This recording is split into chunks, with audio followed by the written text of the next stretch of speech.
Quirino, André Rebouças, Guerreiro Ramos, Beatriz Nascimento, Joel Rufino e Clóvis Moura. A negritude está em todos nós, independentemente da cor da nossa pele. Somos filhos da África. Existe uma grande e bela África no coração do Brasil. Durante mais de 3 séculos, cerca de 12 milhões e 500 mil pessoas foram arrancadas de suas raízes na África, escravizadas e deportadas para as Américas e o Caribe. Cerca de 1 milhão e 800 mil homens, mulheres e crianças morreram na travessia do Atlântico, feita em condições subhumanas. Em média, 14 cadáveres foram lançados ao mar todos os dias, ao longo de 350 anos. Essa é, portanto, uma história de dor e sofrimento.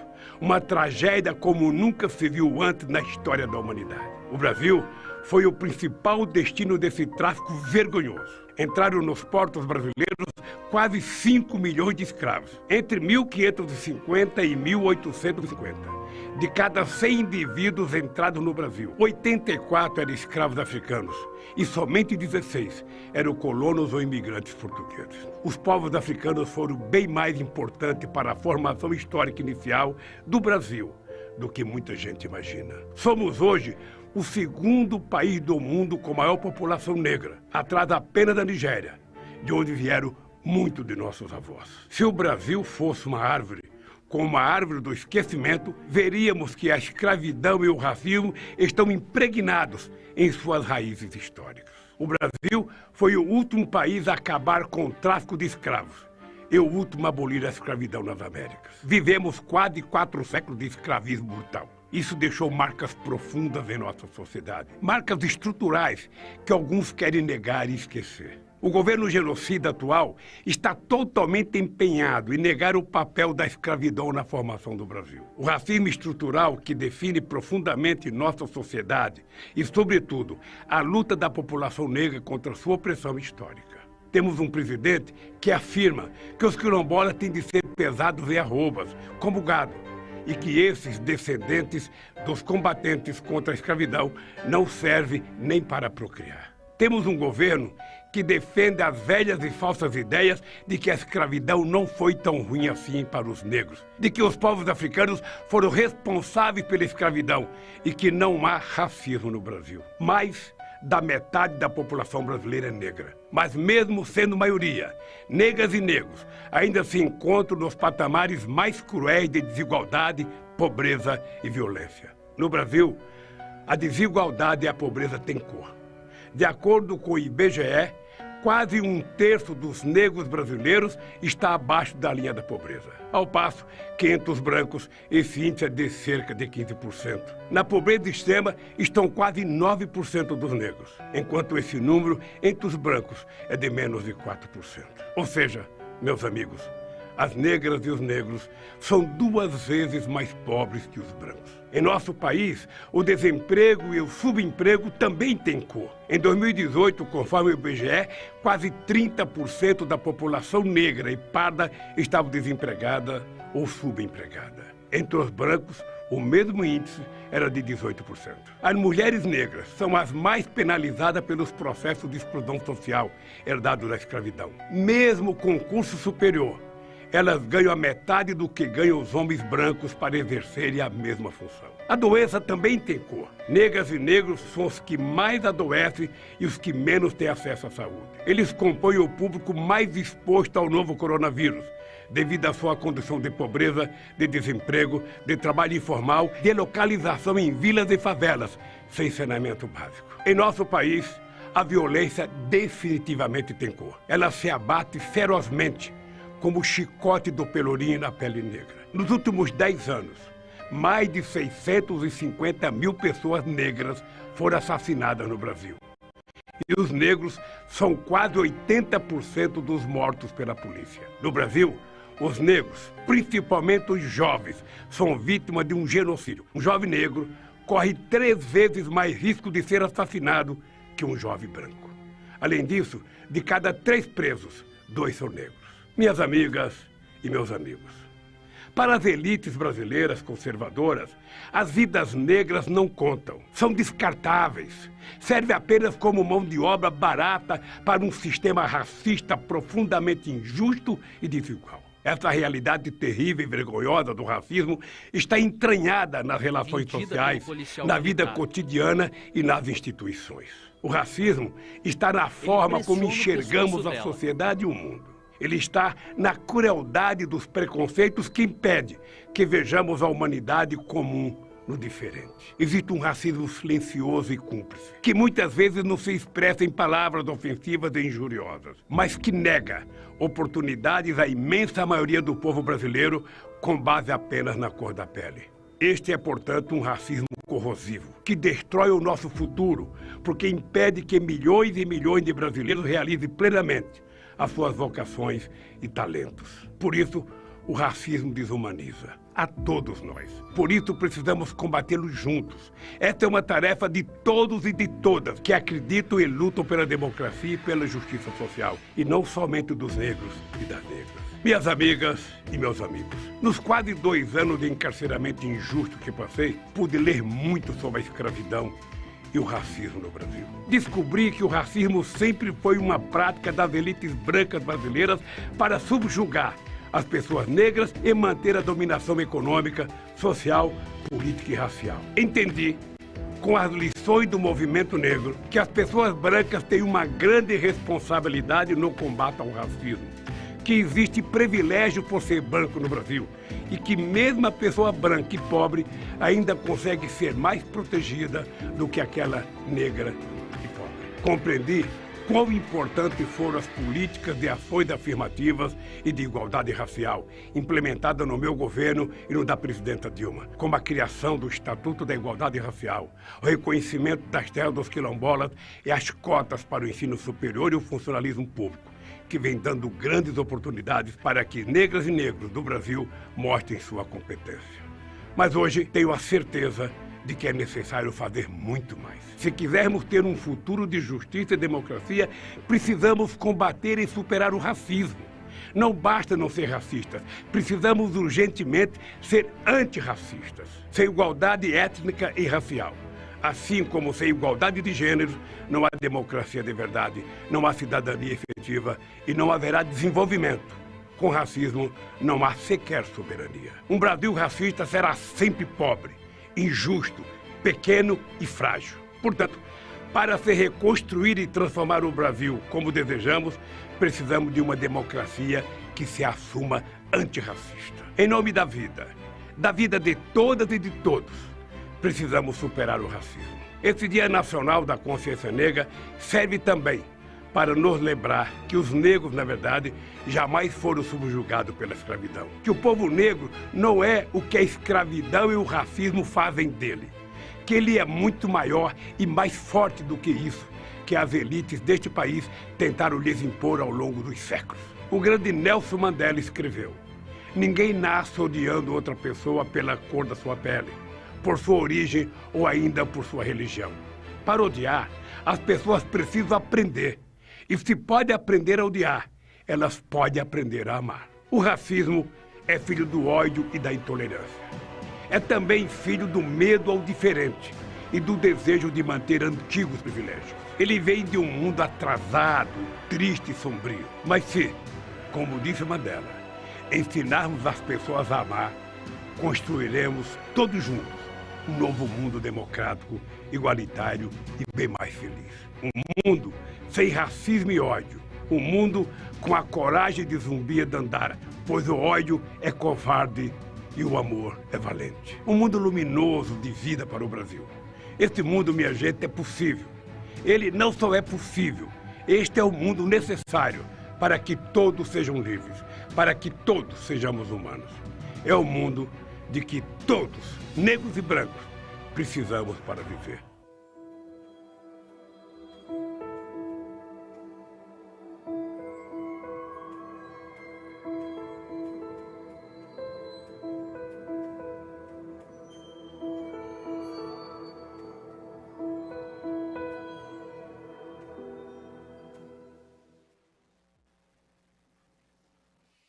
Esse foi o pronunciamento, então, do ex-presidente Lula sobre esse Dia da Consciência Negra, 20 de novembro.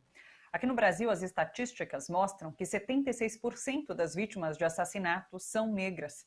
A gente segue falando sobre esse massacre que o povo negro sofre aqui no país. Ontem, a vítima foi João Alberto Silveira Freitas, de 40 anos. Ele foi brutalmente espancado até a morte por 2 seguranças do hipermercado Carrefour em Porto Alegre. Depois de fazer compras, Nego Beto, como ele era conhecido, foi arrastado para fora da loja. O assassinato foi gravado, bem de perto, por uma funcionária. Funcionária do Carrefour, que além de não evitar o espancamento, ameaçou Nego Beto o tempo inteiro. Vamos ver.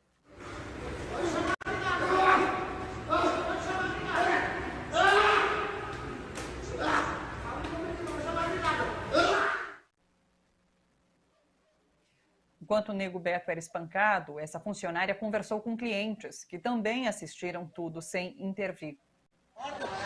Ô, gente, a gente não estava conduzindo ele. Não, tranquilo. Sim. Olha aqui, ó, eu tô com o dedo cortado. Tem problema mental? Bem, mas ele chegou atingindo todo mundo, a gente só quer imobilizar ele. Se a senhora conseguir acalmar ele, eu tiro todo mundo de cima dele. Mas a minha garra, então, larga todo mundo. Essas 3 pessoas que aparecem nas imagens foram identificadas, mas os nomes não foram revelados pela polícia.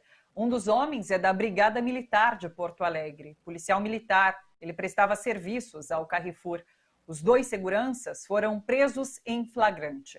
Em nota, o hipermercado disse que a segurança é feita por uma empresa terceirizada e que o contrato já foi rompido. As mulheres negras também são maioria nas estatísticas de assassinatos. E ontem, a vítima foi Leila Arruda, de 49 anos. Fundadora e militante do movimento de mulheres empreendedoras da Amazônia, Leila concorreu à prefeitura de Curralinho, no Pará, nas últimas eleições. Ela foi vítima de feminicídio e foi morta a facadas pelo ex-marido ontem em Belém. O Dia da Consciência Negra é o mais comentado nas redes hoje, mas como uma denúncia desse massacre. Não há comemoração, claro, a ser feita. Inclusive, várias postagens são sobre protestos que acontecem hoje durante o dia por conta da morte desse homem negro. Vamos conversar um pouquinho sobre esse pronunciamento do ex-presidente, sobre as notícias do dia, com o Leandro Fortes, que já está aqui com a gente. Oi, Leandro. Olá, Thalita. Tudo bem? Leandro, hoje a gente amanheceu sabendo desse caso, acho que todo mundo ficou chocado. Não é o primeiro, é claro, é uma série, bom, enfim, de sempre, a gente acompanha sempre esses casos que continuam existindo, que continuam acontecendo. E hoje é um dia que é para celebrar, é claro, é para a gente lembrar da importância dessas pessoas, falar sobre essa situação do racismo aqui no país, e essa discussão fica ainda mais pungente com esse caso, né?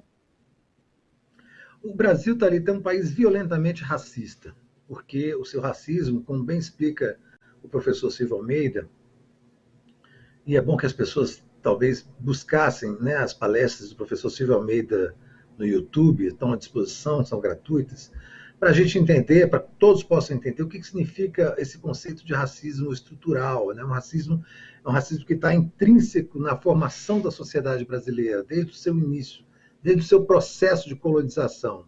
E esse racismo estrutural, ele gerou uma relação muito promíscua entre o racismo e as relações de trabalho, entre o racismo e as relações interpessoais. O racismo passou a ser muito, muito naturalizado na sociedade brasileira. E pouco se faz para que isso seja revertido, né? A não ser os próprios movimentos negros que se debatem contra isso, mas que não conseguem mudar muita coisa, porque o racismo está implícito nas relações também de poder, sobretudo nas relações de poder. O poder judiciário brasileiro é branco, o poder militar é branco, o poder econômico é branco, né? O poder educacional, as escolas privadas e as universidades públicas, paradoxalmente, são brancas. E a reação às ações propositivas, às ações afirmativas, né, que foram feitos, por exemplo, nos governos Lula, foram muito brutais, porque assim, a aceitação de pessoas negras em espaços brancos, ela no Brasil gera uma reação violentíssima. Esse assassinato, o assassinato do rapaz do Carrefour, o assassinato da candidata, isso é uma coisa que acontece diariamente nas comunidades pobres, nas periferias. E muitas vezes são assassinatos promovidos, né, e praticados por policiais militares negros. Porque como a sociedade, né, criou o conceito de que o sujeito de direito é o sujeito branco, as pessoas, né, as ações a favor do sujeito branco são encaradas como naturais, quase como que obrigatórias. É por isso que você vê policiais militares negros agredindo e matando pessoas negras, porque ele faz disso um processo de aproximação pessoal com o sistema, como se ele passasse a ser aceito, mais bem aceito pelo sistema, se ele massacrar negros da maneira como querem que ele massacre, sem que ele tenha consciência de que ele é negro também. Por isso que o Dia da Consciência Negra é um dia muito importante. Não é, ao contrário do que as pessoas esperam, não é um dia para se comemorar nada, né? Entendo, né? Muita gente fala, não tem nada a comemorar. O Dia da Consciência Negra não é um dia de comemoração. É um dia de percepção, é um dia de reflexão sobre a condição negra no Brasil, que ainda é uma condição estupidamente explorada, né? Superexplorada. E essa condição de superexploração do negro, ela não vai se modificar com palavras de amor, com campanhas contra o racismo, né? Enquanto se encarar o racismo apenas como um crime, as pessoas vão achar sempre que o racismo pode ser resolvido pela via policial. O racismo tem que ser resolvido na estrutura educacional brasileira, na estrutura das relações de trabalho.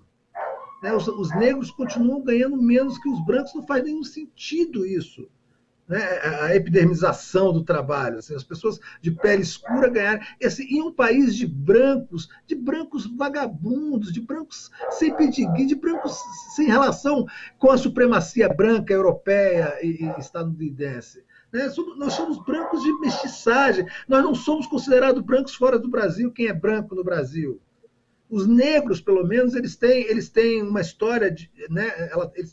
Eles têm uma diáspora africana e eles se relacionam com a sua história de forma muito mais profunda, muito mais original do que os brancos brasileiros que não têm relação com ninguém. E quando saem do Brasil são tratados como cucarachas, como latinos e são desprezados no resto do mundo. Então, a gente tinha que se unir para resolver esse problema aqui. E esse problema, Thalita, não vai ser resolvido, repito, com campanhas de amor, de solidariedade. Então, isso vai ser resolvido com ações de Estado, com ações de governo, como o governo Lula começou a fazer com as ações afirmativas de cotas nas universidades, cotas no serviço público. Né? Você tem que fazer uma discriminação positiva para poder integrar as pessoas e o negro fazer parte, ser naturalizado como parte da sociedade brasileira, e não como serviçal, não como estigma um estigma da escravidão.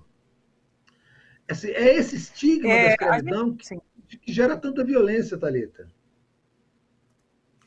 A gente tem imagens, inclusive eu chamei esses protestos que acontecem, né? Tem imagens do protesto que aconteceu em Brasília, é um protesto grande que aconteceu em Brasília, a gente consegue rodar agora? Vamos dar uma olhada. Em Porto Alegre também, a bancada que foi eleita, inclusive ali em Porto Alegre, a bancada negra, também protestou ali em frente ao Carrefour. A gente consegue rodar? Pronto, tá aí. Esse é Brasília. Esse é o protesto que aconteceu em Brasília, hoje mais cedo. E também em frente ao Carrefour.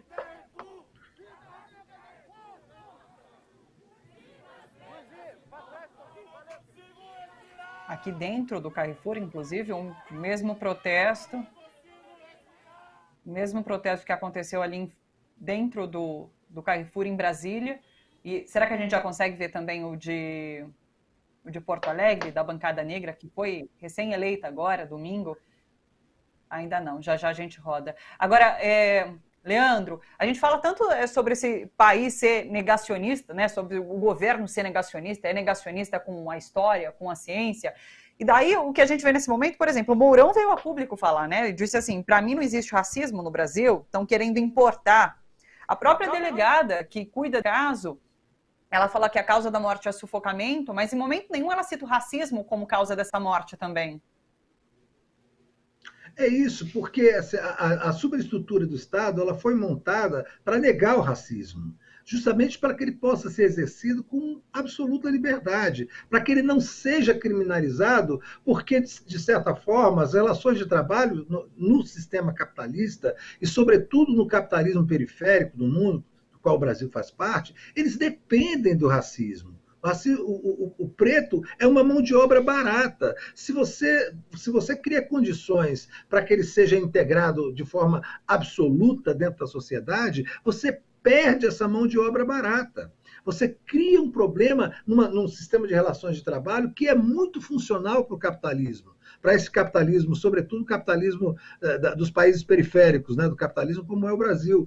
Então, por isso que, Thalita, assim, muitos estudiosos, né, que estudam o racismo estrutural, eles só veem como solução para o racismo uma revolução, de fato, uma revolução social que trate a questão do racismo de uma maneira muito mais assertiva, muito mais violenta no sentido revolucionário do que a discussão puramente acadêmica. Você sabe que existe uma discussão sobre lugar de fala que chega, de certa forma, a interditar essa discussão para quem não é preto, para quem não é negro. O que é um erro gravíssimo, porque se você mantiver essa discussão no gueto, ela não vai conseguir, ela não vai a lugar nenhum, ela vai ser sempre essa coisa de manifestação, de se deitar no Carrefour, fascistas não passarão, racistas não passarão. É preciso tomar o poder das mãos da supremacia branca, ou da elite branca brasileira, e modificar completamente essas estruturas, e ensinar as crianças, a partir das escolas, né, que você não pode ser racista. É o que o Lula falou, não basta você ser contra o racismo, você tem que ser antirracista. Então as políticas têm que ser de antirracismo. As estruturas policiais e o Poder Judiciário, elas estão todas montadas para que isso não aconteça. Raramente alguém é condenado por racismo. As pessoas recorrem a essa malandragem da injúria racial para que as pessoas não sejam designadas como racistas. Assim, a delegada que está investigando o caso, ela não tocou no assunto de racismo. É óbvio que é um caso de racismo. Ou você acha que seguranças brancos iriam matar um rapaz branco dentro do Carrefour? Ou você acha que a polícia militar entra num condomínio de luxo em Alphaville, em São Paulo, do jeito que entra na favela da Maré, no Rio de Janeiro? Aborda pessoas negras da mesma forma que aborda pessoas brancas? É óbvio que não. É óbvio que não. Então, assim, as estruturas têm que ser modificadas, e elas só vão ser modificadas se for pensado de uma maneira muito mais estruturada do que se fala hoje, né? Nós temos uma lei antirracismo, assim como nós temos hoje a criminalização da homofobia, mas não servem para nada. Não servem para nada, porque a superestrutura do Estado funciona para que as relações de trabalho continuem sendo racistas.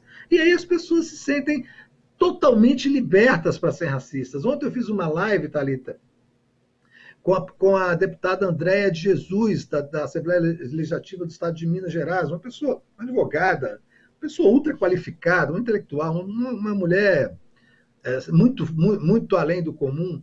No momento que ela entrou, que a gente estava discutindo, entrou pessoas no comentário e falou assim: olha, chegou uma macaca para falar aqui, vou sair porque até agora tem macaco aqui.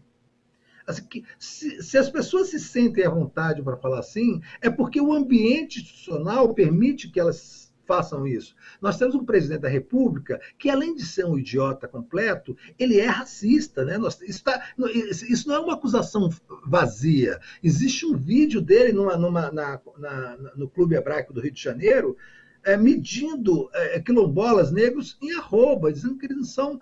O Lula cita isso na coisa, que eles não são capazes de se procriar. Quer dizer, é uma relação perversa com a comunidade negra. É um desprezo pela comunidade negra. É a desumanização do negro que permite que ele seja pensado não como alguém, mas como algo. E quando você pensa em alguém como algo, quando você desumaniza um ser humano, você pode fazer qualquer coisa com ele, você pode falar qualquer coisa dele, você pode assassiná-lo dentro de um supermercado. É essas coisas que têm que ser pensadas. Agora, assim, se a esquerda voltar ao poder, essa é uma agenda, eu espero que volte, é uma agenda que é absurdamente necessária, mas não é só de ações afirmativas, não é só criar cotas, embora elas sejam importantes, é criar mecanismos, né, na superestrutura do Estado que não permitam mais que essas coisas aconteçam. E isso vai ser, por exemplo, necessário uma intervenção brutal na estrutura policial brasileira, na formação dos militares e dos policiais brasileiros, para que a gente não tenha mais generais como Hamilton Mourão, que falem uma estupidez como essa, que sejam estúpidos, burros, imbecis, ao ponto de falar que num país como o Brasil não há racismo. Essas pessoas são idiotas completos. Eu tenho impressão, Thalita, o que é mais grave é que ele acredita nisso, é porque eles vivem nessas bolhas de clubes militares, de vilas militares, de coquetéis militares, de aditâncias internacionais, e eles estão descolados completamente da realidade.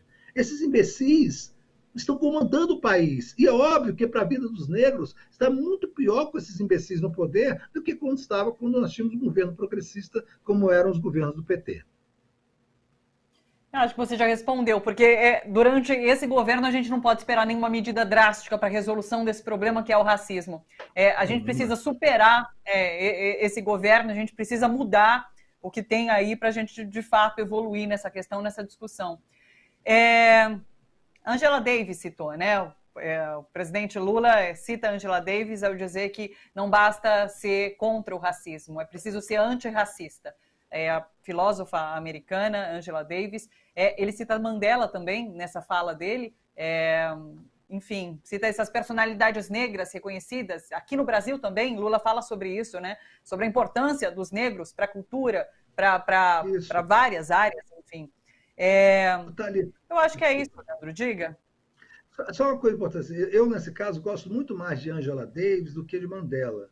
Mandela é o discurso da conciliação, do amor, né? Mas não é o discurso da revolucionário. Né? Assim, a opção por Mandela na África do Sul, embora Mandela seja um grande humanista, é a opção do perdão e da conciliação. E o futuro do racismo, Thalita, depende do futuro que nós damos aos racistas. Se eles são perdoados, se você se concilia com eles, eles vão estar presentes na sociedade e eles vão voltar. É a mesma coisa que acontece com a tortura. O futuro da tortura está ligado ao futuro dos torturadores. Se você não pune os torturadores, eles vão voltar como voltaram agora. Até a conciliação, o acordo por cima da burguesia nacional da Constituição de 1988, foi a semente do golpe de 2016, porque ninguém foi culpabilizado, ninguém foi punido pelo golpe de 64, pela tortura, pelos assassinatos. Houve o que a África do Sul uma hora vai ter uma reviravolta racista do mesmo jeito que eles estão todos lá, com suas propriedades, com suas escolas, com suas doutrinas. A Angela Davis, as pessoas não falam, mas ela não é só feminista e antirracista e uma intelectual negra. Ela é marxista. E a Angela Davis, ela prega uma revolução marxista, uma revolução socialista, como única forma de você resolver o problema do racismo no mundo, porque você só resolve o problema do racismo no mundo se você envolver a sociedade num processo revolucionário. Então, a Angela Davis, ela tem uma visão revolucionária disso. Então, ela assim, ser antirracista é uma posição revolucionária e não uma posição moral. Porque é muito fácil ser antirracista, como é fácil ser anticorrupção. Pega aquelas passeatas anticorrupção na época do impeachment da Dilma, 90% daquelas pessoas são corruptas e são racistas. Mas é muito fácil você aderir a uma ação imaterial. Agora, numa ação revolucionária, você tem que tomar posição. Eu acho, aliás, tenho certeza, que o racismo no Brasil só vai ser resolvido, de fato, quando houver um governo disposto politicamente a revolucionar as estruturas do Estado brasileiro. Estamos torcendo por isso, né? Leandro, sempre certeiro, sempre muito colocado, perfeitamente. Você se expressa muito bem, você coloca de forma muito pontual tudo, e a gente sempre fica muito agradecido de ter a oportunidade de poder te ouvir, viu? Muito obrigada. Obrigado. Até semana que vem. Um bom final de semana para você. Semana que vem. Bom fim de semana a todos. Beijos. Beijo, Leandro. Você, Leandro Fortes, participa sempre com a gente aqui às quartas e às sextas, comentando as notícias do dia.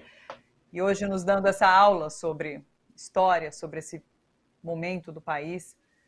Enfim, vamos para a nossa próxima conversa, pessoal. A gente vai tratar agora um pouquinho de economia. A gente volta a falar um pouquinho de economia de Francisco, mas para entender um pouquinho o que está rolando no encontro chamado pelo Papa Francisco, Encontro de Assis. Ele começou ontem, dia 19, para discutir essa economia do futuro, economia de Francisco. Vão ser 3 dias de encontros, discussões virtuais com jovens estudantes de economia, administradores de empreendimentos sociais, vencedores do Prêmio Nobel, funcionários de organizações internacionais. Durante esses últimos meses, 2 meses pelo menos, você acompanhou aqui no Bom para Todos as nossas entrevistas com integrantes da articulação da economia de Francisco e Clara. E hoje a gente volta a receber aqui o Eduardo Brasileiro, que é educador, ativista na periferia. Ele vai nos relatar um pouquinho como tem sido esse encontro. Oi, Eduardo, um prazer te receber novamente aqui no Bom para Todos. Tudo bem com você? Oi, Thalita, um grande prazer também estar com vocês aqui e estar participando deste encontro, que na verdade é um grande lançar de um processo no mundo sobre novas economias, contagiando aí diversos setores da sociedade. Tem muitas possibilidades abertas por ele. Comenta pra gente como que foi esse primeiro dia, começou então ontem, dia 19, quais as principais discussões, hoje também já rolou discussão bastante interessante, faz um apanhado do que está acontecendo. Que ótimo, legal, Thalita. Pois é, o evento é virtual, então todos que estão nos assistindo podem participar, podem se envolver nessa construção.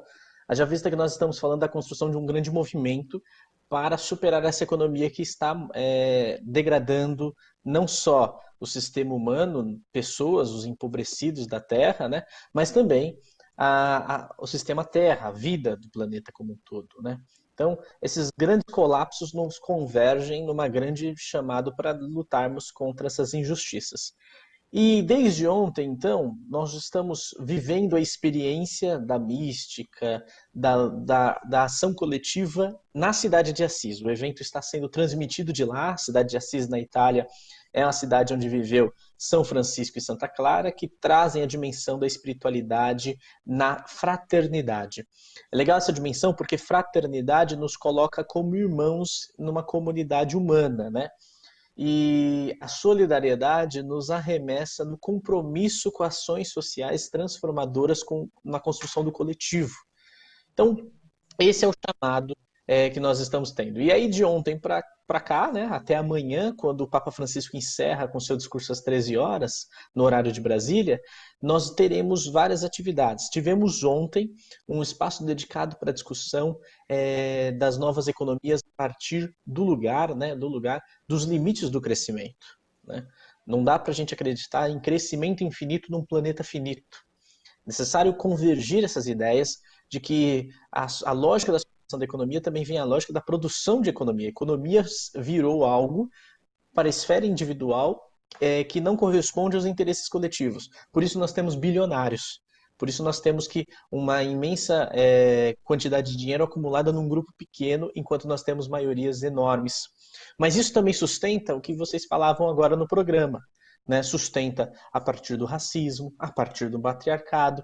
Tem diversas dinâmicas da sociedade que nesta economia são aprofundadas, né? O patriarcado e o machismo o patriarcado e o racismo é uma delas, né? Essa estrutura política e econômica que converge ao domínio e o governo de homens, né? De ontem para hoje nós tivemos o Leonardo Boff e o padre Wilson Gro, que é um padre de Florianópolis, que trabalha nos morros de uma favela em Florianópolis, para trabalhar sobre essa responsabilidade social e ecológica, né? Os dois falavam hoje pela manhã no painel que vivemos numa sociedade em que pregou que o mercado por si só resolve tudo. E isso é um alerta importante porque não dá para notarmos essa ação a olho nu do mercado. É necessário um apuro, né? É necessário percebermos que o racismo estrutura relações econômicas, né? Como já foi falado aqui no programa hoje, que a nossa economia, a função dela é pensar as relações sociais e construir um bem viver, como diz os povos indígenas. E isso nós não vivemos hoje. Nós vivemos numa sociedade do mercado, onde o consumo e o individualismo pautam as relações, né? E o Leonardo Boff, né, falava sobre a economia do pão partilhado. O Boff lembrou o Papa Francisco, que cita os sonhos numa linha do Carl Jung, né, o Jung, né, que os sonhos eles antecipam as realidades futuras, e é por isso que é necessário apontarmos um novo projeto econômico e político a partir da fraternidade e da ecologia integral. Então, a economia de Francisco tem essas duas grandes dimensões que a gente tem discutido e vivido.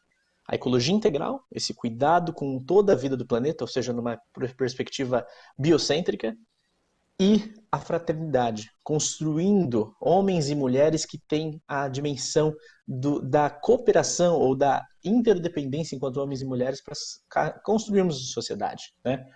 O Papa, a partir dessas duas encíclicas, ele dimensionou esse olhar da economia solidária, ou da economia de Francisco, né? E até uma coisa que o Leonardo Boff falava hoje do biorregionalismo, né? Que é pensar a economia a partir das relações, e essas relações constroem sistemas de vida no território. Ou seja, cada vez mais sintetizarmos a relação econômica voltada para o bem comum, para a troca, para o uso dos resíduos de maneira sustentável, que a gente não deprede. Mas por que é importante esse tipo de debate e quais são os impactos que ele causa na sociedade como um todo? Primeiro, porque nós estamos tendo uma experiência de um grande fórum social mundial, como nós tivemos os vividos desde 2001 em Porto Alegre, passando pelo mundo inteiro, porque você reúne pessoas do mundo todo e você começa uma chave de transição a ser discutida em toda a sociedade. Já é uma discussão muito consolidada, que a discussão de uma nova economia é paradigma de mudança, ou seja, é o ponto para a nossa mudança.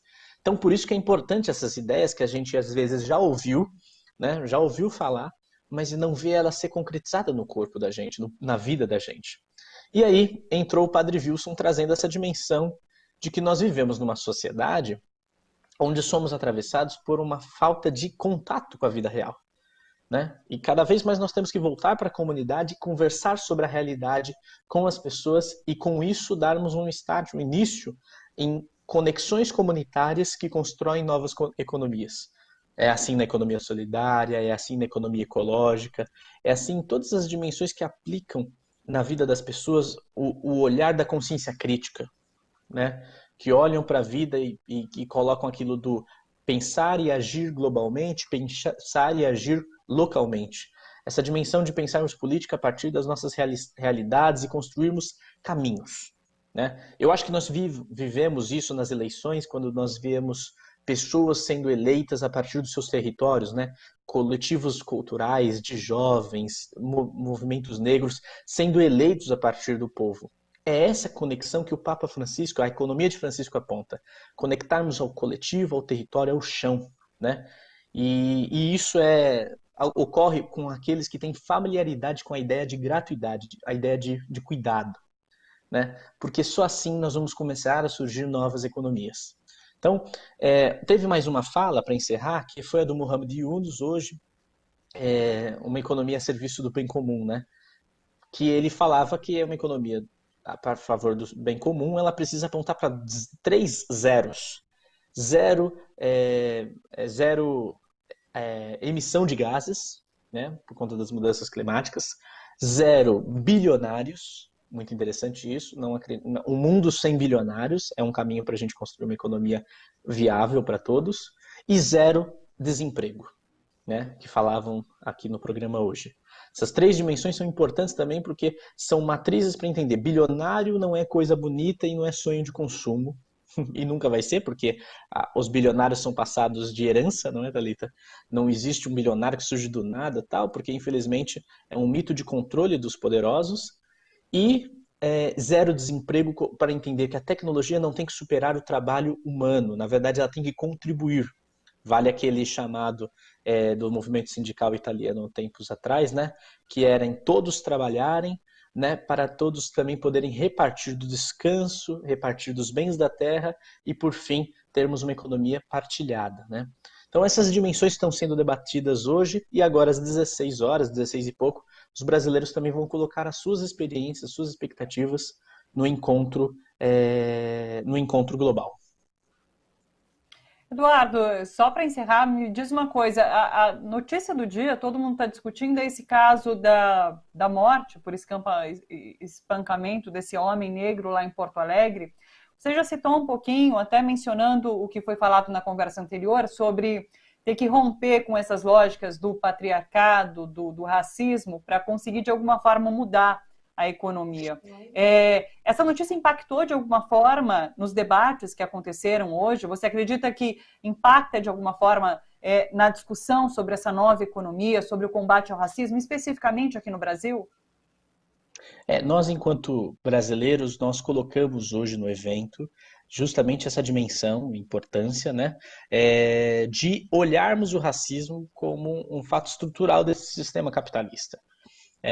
Nós olhamos o colapso, por exemplo, da pandemia ou a situação do racismo como uma prova de falência do sistema neoliberal, desse sistema. Mas, na verdade, não é, né? Na verdade, o sistema neoliberal ele tem esse interesse, né? A Margaret Thatcher falava, não existe sociedade. Nos anos 80 ela pregava a ideia do neoliberalismo e ela falava, não existe sociedade, existe sociedade de indivíduos, cada um com seus determinados caminhos. Então, o desinteresse desse sistema econômico de corrigir essas desigualdades faz para nós todos, né, que buscamos uma sociedade antirracista, olharmos para a economia e falar, é a partir daí também que você cria mecanismo de correção do racismo e superação dessa economia.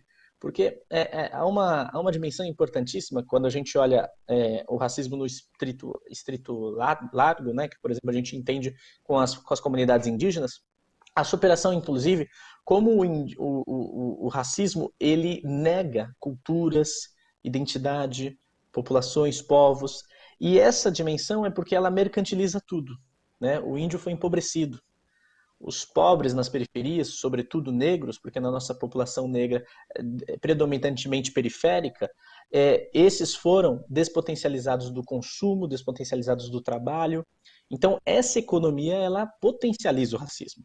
Então, é necessário, de fato, um trabalho conjunto, organizado, do qual a gente aponte justamente para uma economia antirracista, como falava aí, lembrando da Angela Davis, né? Uma economia antirracista, ela acontece quando a gente descentraliza as necessidades econômicas da globalização, dos grandes mercados, e centraliza no povo.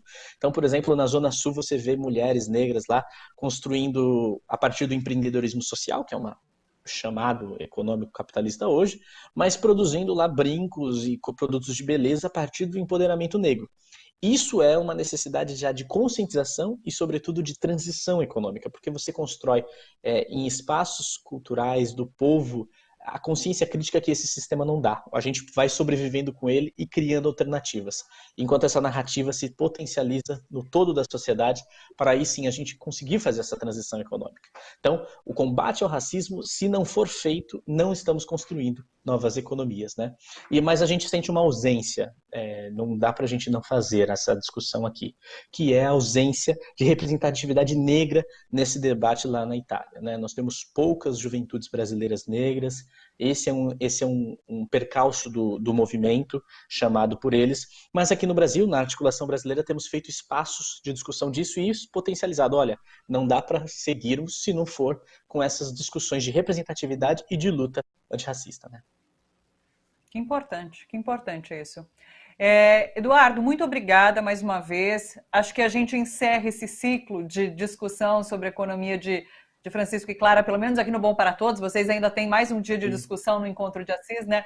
Então, boa sorte para vocês, sucesso nessas discussões. Que bom que ela existe e tomara que a gente consiga aplicar essa nova economia o mais cedo possível, viu? Um beijo para você, até uma próxima. É isso aí, Thalita. Muito obrigado, viu, pela oportunidade e espaço. Abraço. Obrigada, Eduardo. Até uma próxima. Esse é Eduardo brasileiro, que é educador, ativista na periferia, e faz parte da articulação da economia de Francisco e Clara aqui no Brasil, e que participou pela primeira vez quando a gente começou a discutir, explicando o que é essa economia, e agora ele fecha esse ciclo, então, aqui no Bom para Todos. Vamos para a nossa última entrevista, a gente vai conversar agora, já vou chamar ela, a Gilene Pinheiro, que é secretária de combate ao racismo da CUT, a Central Única dos Trabalhadores, na Bahia. Oi, Gilene, seja muito bem-vinda, tudo bem com você? Oi, Thalita, tudo jóia. Obrigada aí pela oportunidade, pelo espaço, né? A gente que agradece, Gilene, pela participação. A gente está tratando hoje do Dia da Consciência Negra, está falando sobre racismo aqui no Brasil, e a gente conversa com você um pouquinho sobre mercado de trabalho. Vamos falar sobre emprego, porque o racismo também se manifesta nesse setor, né?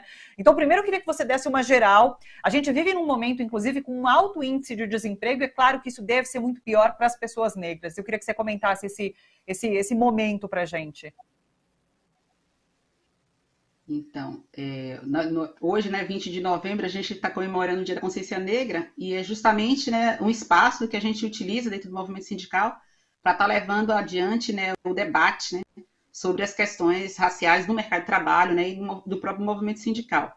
Isso porque a gente entende que essa organização de luta e de direitos, né, o direito de vida, o direito da liberdade, não só, né, as questões relacionadas ao trabalho, né, mas também as questões que estão relacionadas à melhoria, né, da condição de trabalho, elas são condições que nos foram legadas, né, por Zumbi, né? Então, esse dia de hoje a gente acaba tendo, né, um impacto maior para estar debatendo essas coisas. E aí, se a gente leva o olhar, né, para a questão do trabalho, do mercado de trabalho para o povo negro, para o trabalhador negro no Brasil, a gente constata, né, que a nossa relação escravocrata ela permanece com um impacto muito grande ainda sobre a vida do trabalhador negro.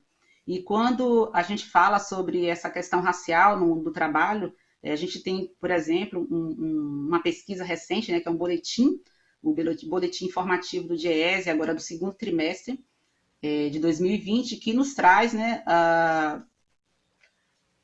exemplos, né, de como está a situação do trabalhador no Brasil, mas que traz uma ênfase, né, à questão do trabalhador negro, né?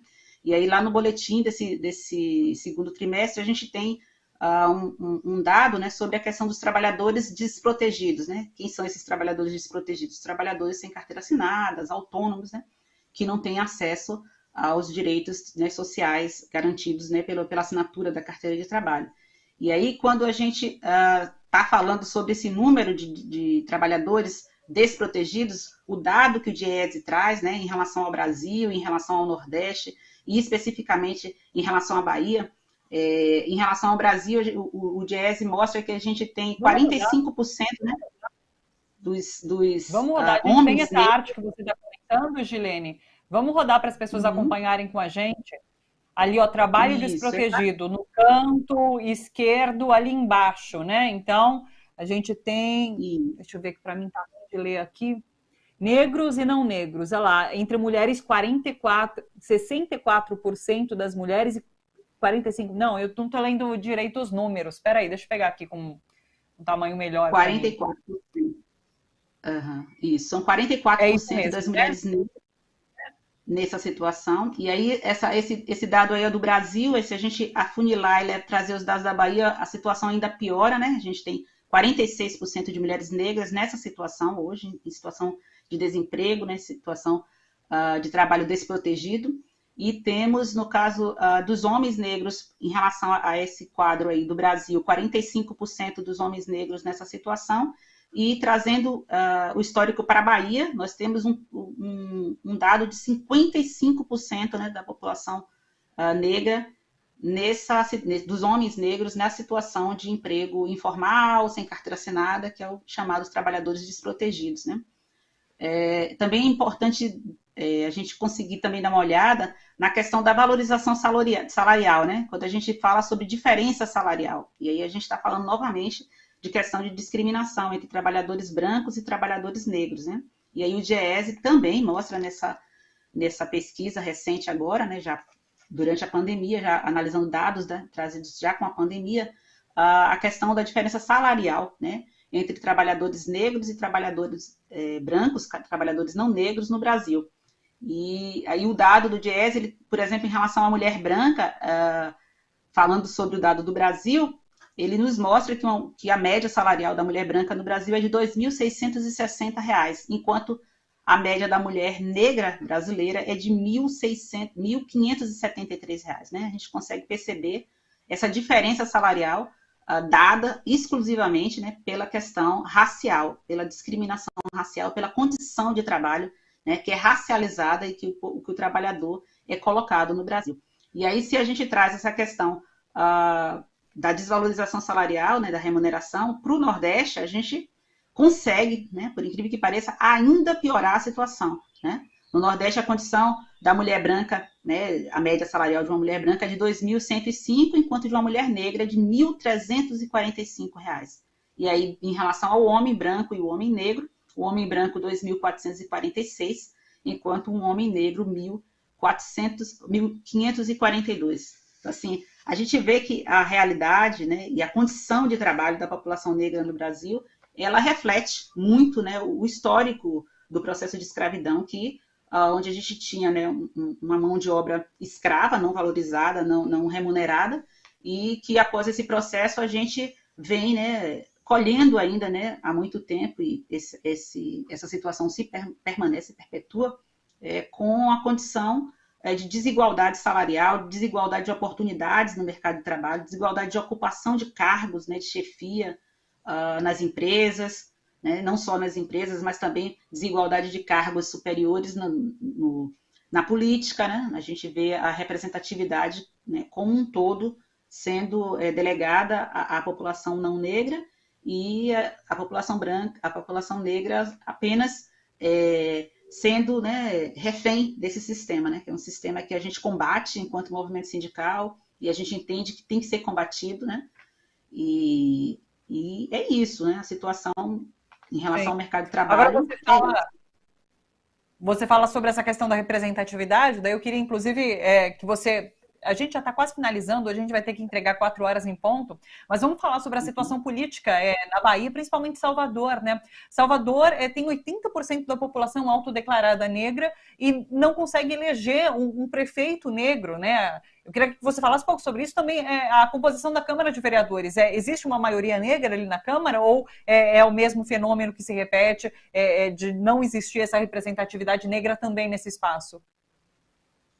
Então, a gente passou por um processo eleitoral agora, né, contraditório, né, e assim, a gente sabe que em várias partes do país isso, mas relacionado a Salvador especificamente, como você falou, né, que nós temos uma população negra, uma maioria esmagadora de quase 82% da população, e a gente não conseguiu realmente eleger, né, e não vem conseguindo há um tempo eleger um prefeito, né, negro, uma prefeita negra. E isso se repete também em relação à Câmara. A gente teve alguns vereadores eleitos, vereadores e vereadoras eleitas, oriundos do movimento sindical e outros oriundos do movimento negro, que estão compondo, né, passam a compor a Câmara de Vereadores a partir do próximo ano, mas em percentuais, né, continuamos repetindo, né, esse mesmo erro, esse mesmo sistema contraditório, né, de representatividade, uma população de 82% de negros, né, autodeclarados negros, e uma representatividade, né, infinitamente pequena, né,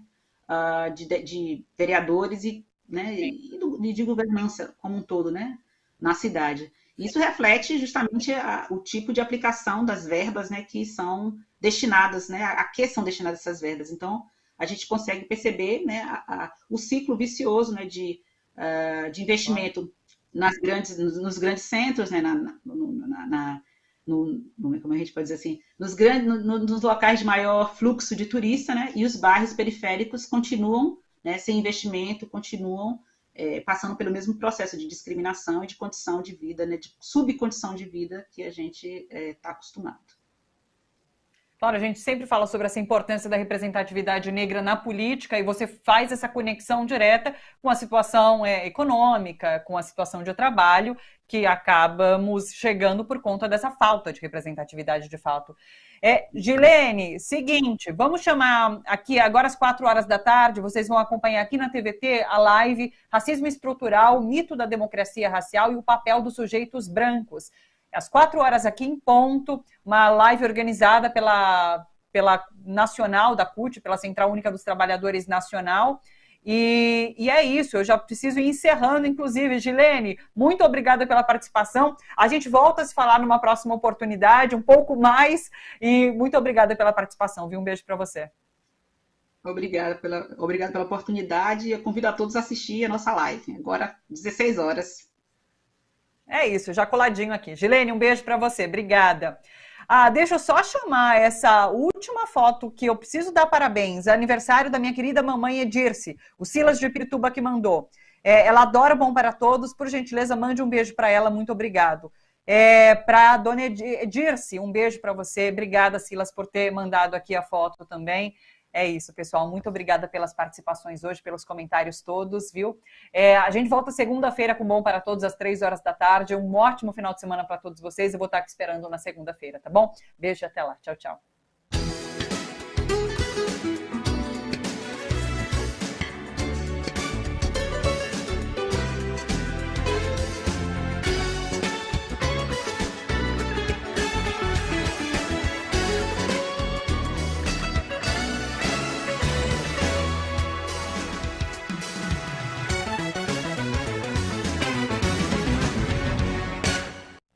Será que a gente pode